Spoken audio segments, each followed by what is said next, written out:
Hey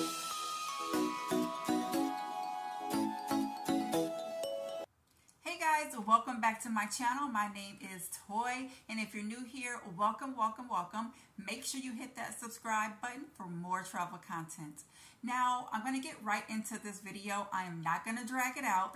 So I did recently go on a cruise on the MSC Magnifica. I did it a few weeks ago in January, and I'm just coming here to give you guys my full review of the ship. Now, I'm not going to drag it out, like I said, because I do already have a video of 5 things that I did hate about the ship. So that kind of covers a lot of the negative, but I did have some other things that I wanted to let you guys know about, as well as some good things.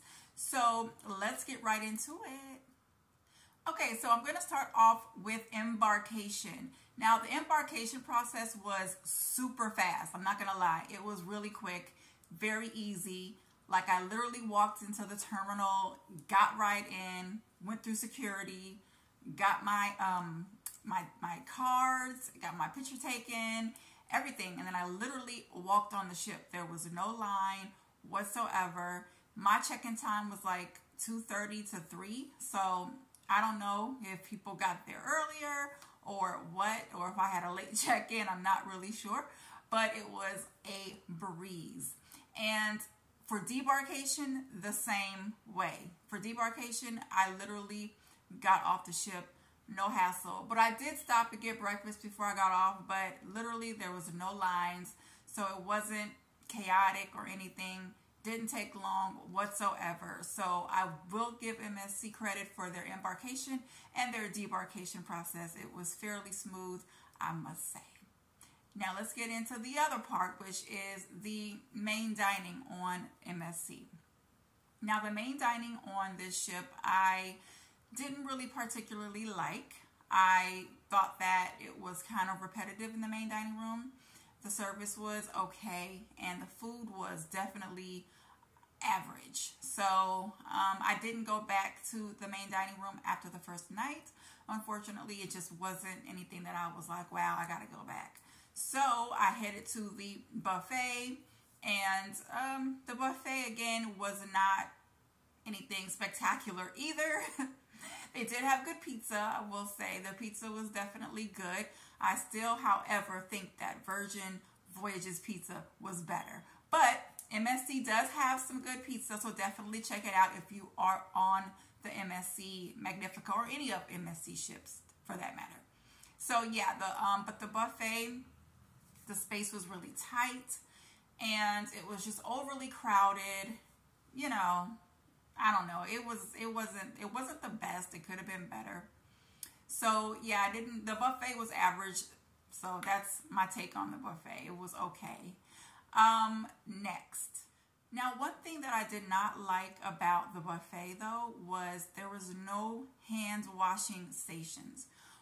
Why are there no hand washing stations on a cruise ship? Now, when you did enter the buffet, there was a nice young lady, and she did have hand sanitizer to spray on your hands. But my thing is, that's not good enough.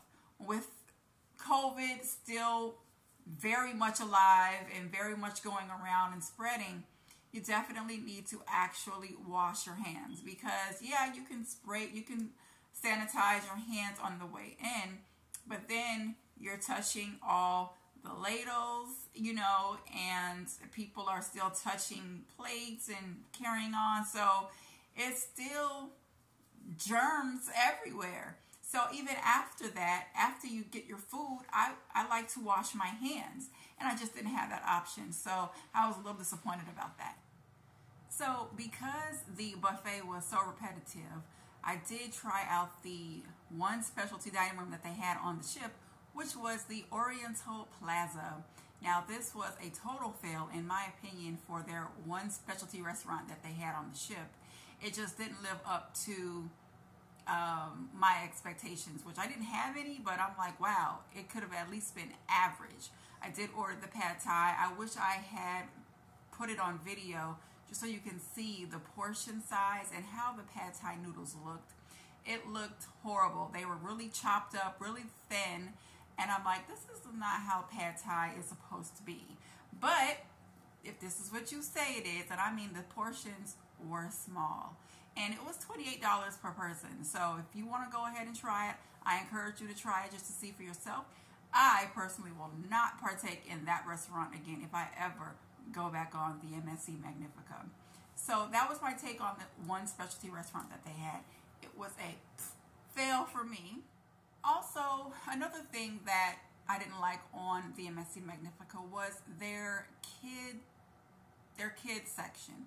Now, I do travel with my 2-year-old very often, so I am looking for chips that are very family-oriented and family-friendly and have activities for the kids to do. Now, I'm not saying that they don't have activities for the kids to do, but I do think their process and the registration for their kids club does need work because they don't have any pre-registration, so you have to do a lot of stuff on board, which I might say is pretty tedious.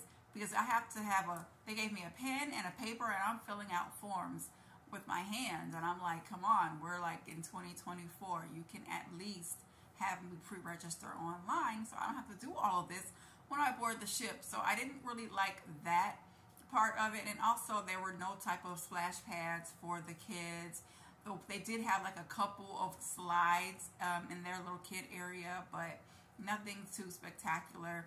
So I didn't really care for that particular ship. Of course, it is an older ship, but still, I just felt like they need to cater to the kids more on that ship. They had some space. They could do some things, but again, they do need to upgrade if they, want to make that ship a little bit more kid-friendly.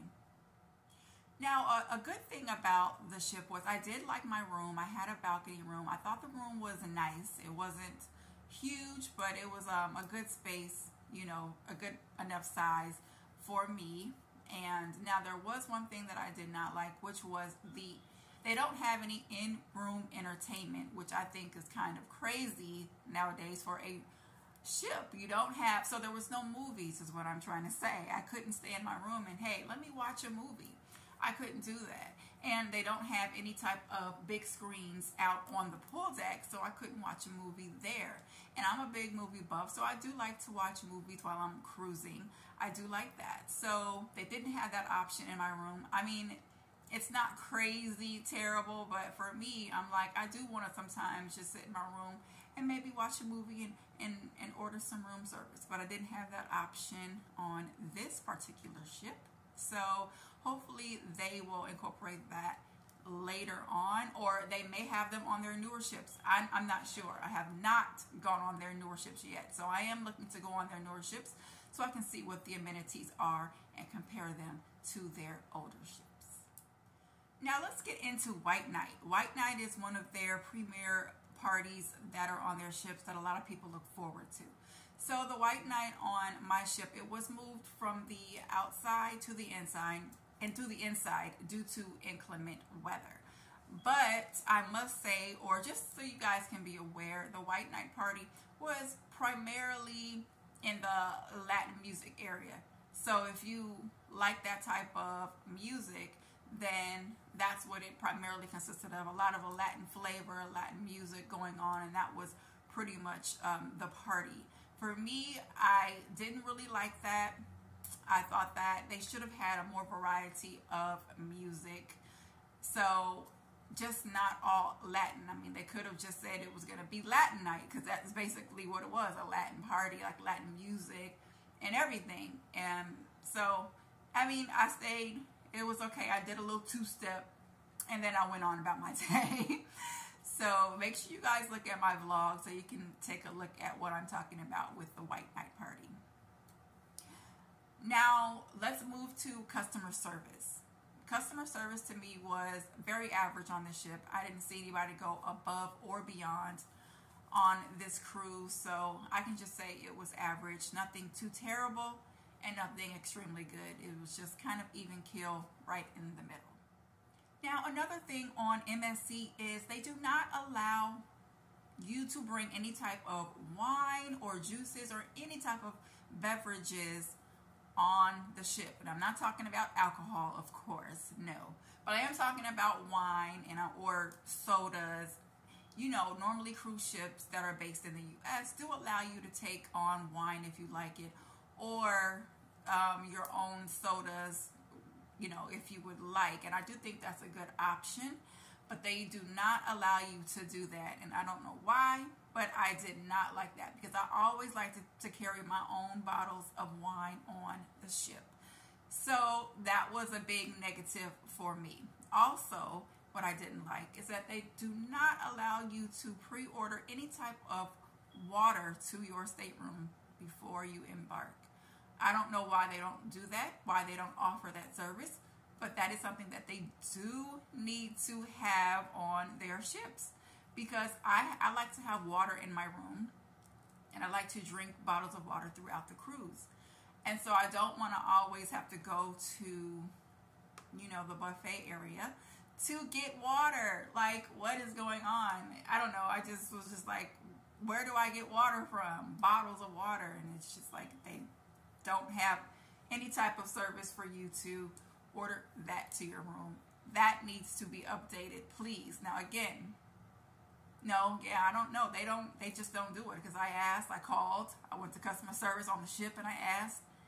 They just don't offer that service. So that is something that they definitely need to work on.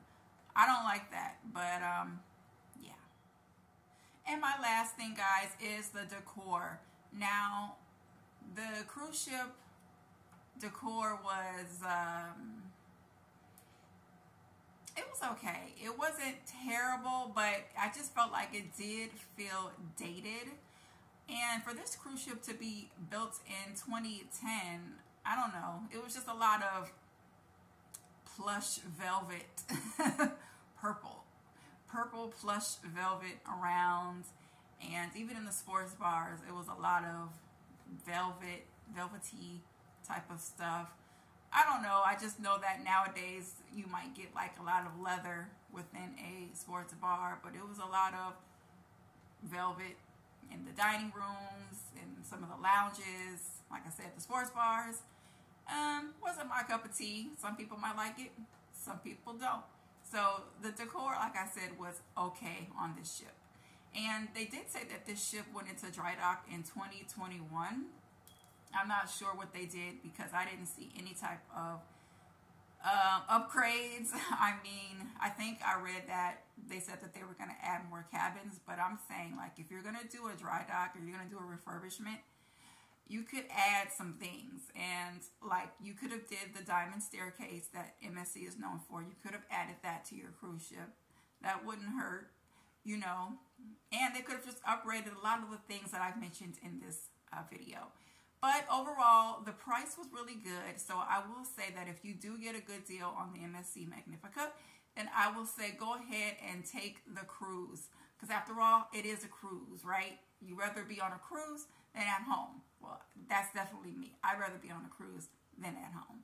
Well, that's all I have for you guys today. Make sure you guys like, comment, and subscribe to my video.